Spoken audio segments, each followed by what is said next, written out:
Hello there! Welcome or welcome back to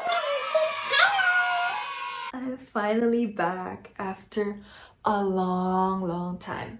So it's been like a year, 2 years? I don't know, since I last made my vlog, which was in New York. So that was the last vacation I had ever since COVID started, so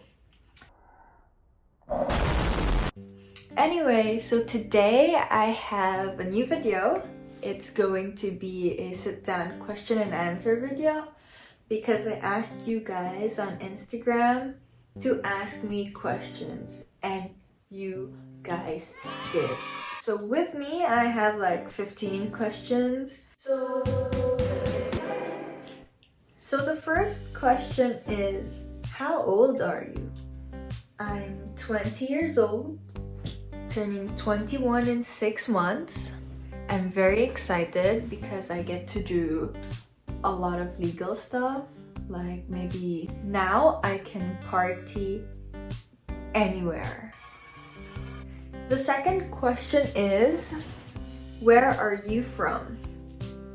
So I'm from the Philippines, but every time I travel, a lot of people think that I'm from another country, and even like Filipinos in Paris don't really know, like they can't identify that I'm a Filipino. So that's very weird, you know, but it's interesting how they can't identify me as one of them. And the third question is, what are you studying? So now for my bachelor's, I'm taking fashion design, and it's very stressful, but if you like it, have fun, but if you don't, then you don't have fun. So this is really fast. Fourth question is, how does it feel like to be away from home? Honestly, the first year in Paris wasn't difficult. It was very easy. Like I adjusted pretty fast. But second year here, I started feeling homesick. I started missing home more. Especially when COVID started, that's when I really wanted to go home, but then I couldn't because traveling wasn't really like safe or anything. And I had a lot of work, like school related stuff. And I just find it very, not useless, but time consuming because if I had to go back to my country, I'm pretty sure I'm gonna be quarantined, and the length of my break, my school break, is just 2 weeks. So it's pretty useless if I put it that way.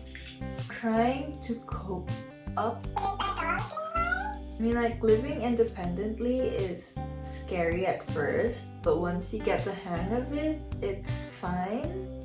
And I think I'm getting the hang of it, except for when I have to pay for my own rent. Maybe that's a different story. But right now, the only concern I have is food, cooking, cleaning, doing my laundries, finding time to take care of myself maybe. So, the answer of how does it feel like to be away from home? I miss how everything is so chilled when you're back home because you have people doing it for you. But once you're in another country, especially a foreign one, you don't know anyone, you can't speak the language, it's difficult. Next question, how do you cope up with depression and anxiety? Okay, I had a relapse on November to December, actually. October to December, and it was very difficult. I cried every night. I couldn't sleep at night. I drank a lot. I ate less. I think I might have lost weight. What else did I do? What else happened? I kept crying. It got to the point that I self-harmed, which I don't advise that you guys should do, but it got to the point that I did that, and I was scared because I didn't feel any pain while I was doing it. I felt it the next day when I saw the wounds the next day, and it was bad. What happened to me was bad. So I tried my best to get back on track. So I listen to motivational songs. I listen to old songs. I tried to work out every morning. I tried my best to have at least like 2 meals a day. So I'd eat during breakfast and I'd have my late lunch, and I'd skip dinner if I wasn't hungry. And I read a lot of books. I enrolled to online courses. I kept my mind busy, but I don't know why I wasn't motivated to do schoolwork, which was weird because I was trying to distract myself.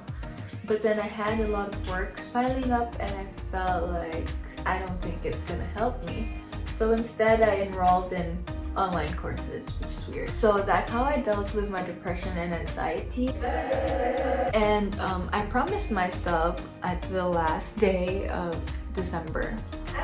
What I did to cope up with my depression and anxiety is that on the last day of December, I promised myself that for 2021, I'm gonna remove a lot of toxic people in my life. So I've communicated with them less now. I always try to think positively, and I read positive words every morning. I do affirmations when I wake up and before I sleep, and I drink a lot of water now. So the next question is, what do you regret?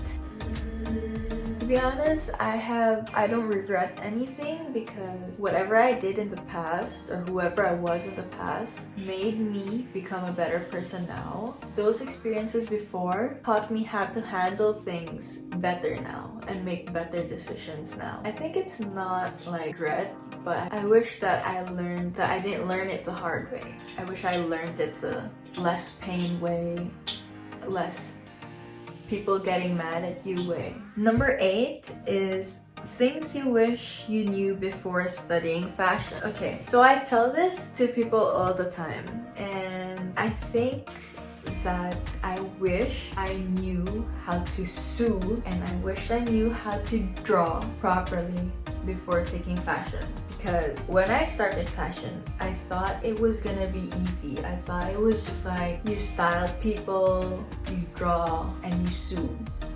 The basics. But then first year was chill, second year was okay. Now that I'm in third year, it's like a lot of pressure for me because honestly, I suck at sewing, I suck at drawing, and I still don't know why I'm in this course. So I try my best to kind of level up my skills, although that's the only thing I wish I knew before I took fashion. Like, I wish I knew how to sew properly, like in a very super neat way. Because right now, there are times that I sew in a very neat way when I'm very confident with where it's supposed to go and how it's supposed to be done. But if I don't know how to do it, that's where things get messed up, and that's where it gets complicated for me. Tips before taking fashion. I think before you take up fashion, you should know if it's what you really want and it's what you really want to pursue. You should have that fire inside of you. It's a fast-paced course and it's a very difficult industry to work for or get into because everyone is so competitive, and you want to be able to produce clothes that are new, that are stylish, that are on trend, and that now everyone is focusing on sustainability, so you have to think of more innovative ways to make your collection stand out or your garments stand out. So yeah, that's my number 1 tip. You should be passionate about the course and you should know your style. Number 3 is you should be up for the challenges along the way. You should be ready for all the ups and downs of being a fashion designer, and you should also be ready to take some risks because a lot of fashion designers they're very skilled, they're very creative, but it's not you're not always on top all the time, so you should be prepared to, you know, face some lows before you think that you're gonna be successful. And honestly, for me, that's what I'm scared of. Okay, so that's it for this whole video. I hope that you guys learned something from my answers or understood my answers. Hi. So I forgot to put an outro. Anyways, I hope you guys liked the video. I hope it was helpful, and I hope that I answered your questions. I hope that you guys got to know more. If you like this video, please give it a thumbs up and subscribe to my channel, and comment down below what other videos you want to see in the future. Thank you so much for watching, and I'll see you soon.